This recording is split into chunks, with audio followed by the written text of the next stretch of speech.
et bienvenue sur cette nouvelle émission du Club Éco de la Tribune Objectif Aquitaine, émission spéciale puisque nous sommes aujourd'hui sur les 8e rencontres Emploi Handicap organisées au H14 à Bordeaux par la Maison de l'Emploi de Bordeaux. Aujourd'hui, un invité d'honneur, Joël Solari, bonjour. Bonjour. Vous êtes adjoint au maire à la mairie de Bordeaux et plus particulièrement en charge du thème du handicap. Oui, tout à fait, oui. On va parler de ce forum. Aujourd'hui, ces rencontres emploi handicap, on voit c'est plein de monde, plus de 1500 personnes. 1500 personnes, présentes. 1500 personnes. Malgré les éditions, on a l'impression que la situation sur le front de l'emploi des personnes en situation de handicap ne s'améliore pas et il y a de plus en plus de monde.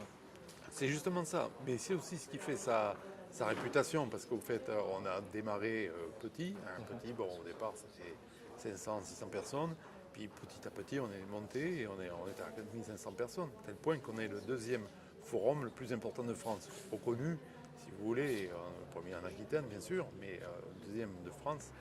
Pour nous, c'est une satisfaction de voir, mais malheureusement, on s'aperçoit qu'il y a de plus en plus de personnes qui sont en recherche. Et le problème aussi, c'est qu'il y a encore beaucoup d'entreprises qui ne sont pas aussi pour ça. On le voit dans le taux d'emploi des personnes handicapées, entre 3 et 4 %, voilà, 3 ou 4 %. Il y a 400 000 personnes qui sont demandeurs d'emploi en France.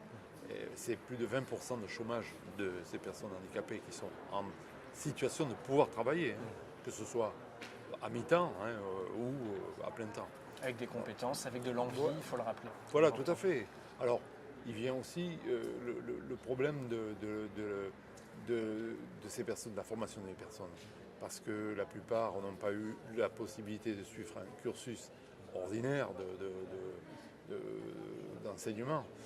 Ça se fait maintenant, puisque, heureusement, maintenant, on a l'obligation d'emploi d'intégration scolaire en milieu ordinaire. Ça va améliorer les choses. Et puis, bon, il faut savoir que le handicap aussi survient au cours de la vie. C'est des accidents de la route. Et puis ces personnes, la plupart des personnes, si c'est des personnes aussi dans le travail, des personnes qui sont à l'extérieur du travail, n'ont pas un cursus bien important. Et bien souvent, il y a des demandes, des offres d'emploi que l'on recherche et qu'on ne peut pas arriver à fournir parce que les diplômes ne sont pas là. D'accord. Aujourd'hui, comment est-ce que la mairie de Bordeaux prend en compte ces thématiques et comment est-ce qu'elle... Alors, en interne, évidemment, il y a des choses qui sont faites aussi en matière d'accessibilité. Peut-être sur le premier volet, dans un premier temps. Le problème de l'accessibilité. Aujourd'hui, quel est le taux d'insertion, par exemple, à la mairie de Bordeaux ? La mairie de Bordeaux, en l'espace de 6 ans, si vous voulez, on a pris en compte le problème du handicap. C'était une volonté de notre maire. Et nous sommes partis, en 2008, nous étions à 3,46%. À l'heure actuelle, nous sommes à 8% d'emploi de personnes handicapées. Ce qui ne nous empêche pas de continuer, si vous voulez, à recruter. Parce que, évidemment, il y a un roulement des personnes qui partent à la retraite. Et en même temps, on renforce les équipes. Et ce qu'on en a fait grâce au FIP aussi, parce qu'on a les conventions triennales avec le Fonds d'insertion des personnes handicapées dans la fonction publique, c'est-à-dire l'organisme dont on dépend, qui nous finance pour pouvoir faire du maintien dans l'emploi. Et en même temps, on a pu faire une sensibilisation de tout le personnel, des 4500 personnes qui travaillent à la mairie, pour qu'ils puissent appréhender les personnes en situation de handicap, d'abord pour les recevoir, mais en plus pour travailler ensemble. Parce que ça, c'était important de savoir se reconnaître les uns les autres et de ne pas exclure telle ou telle personne qui travaillait sur tel poste. En matière d'accessibilité, comment se bien positionne sûr, la ville ? La ville de Bordeaux, je vous l'apprends peut-être, ou vous le savez déjà, a obtenu en juin dernier, on l'a célébré il y a 15 jours de ça, le label Destination pour tous, qui est le premier label qui a été délivré en France, et c'est la ville de Bordeaux qui a été choisie. Pourquoi ? Parce qu'on a beaucoup travaillé sur l'accessibilité, vous voyez, au point où nous sommes, c'est 4 km 500 de quai, c'est quelque chose de formidable. L'arrivée du tram en 2003 a ouvert la ville. La ville s'est embellie,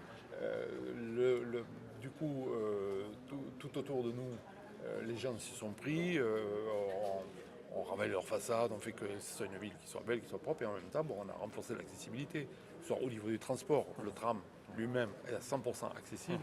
On n'a jamais vu autant de personnes handicapées motrices en fauteuil ou déambuler en canne, des personnes aveugles, en ville. C'est incroyable, si vous voulez.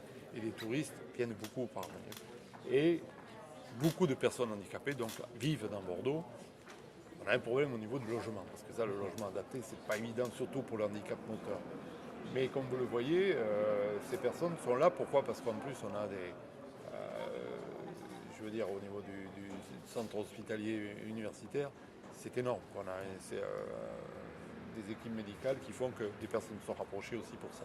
Une dernière question, est-ce qu'il y a encore des projets, des sujets qui vous tiennent à cœur et que vous aimeriez réussir à concrétiser dans les mois qui viennent? C'est-à-dire qu'on renforce l'accessibilité, comme vous le dites, parce que ça c'est un niveau communautaire, hein, c'est par rapport à Bordeaux Métropole, par rapport au 1er janvier.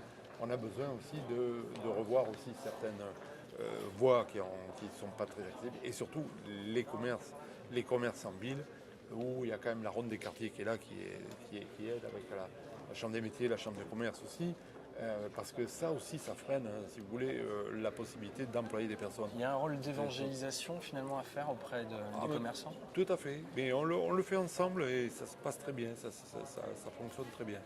Bon, tous les métiers, parce que bon, une ville est très attractive comme ça, qui a autant de commerces, et surtout des commerces de bouche, on le voit partout, hein.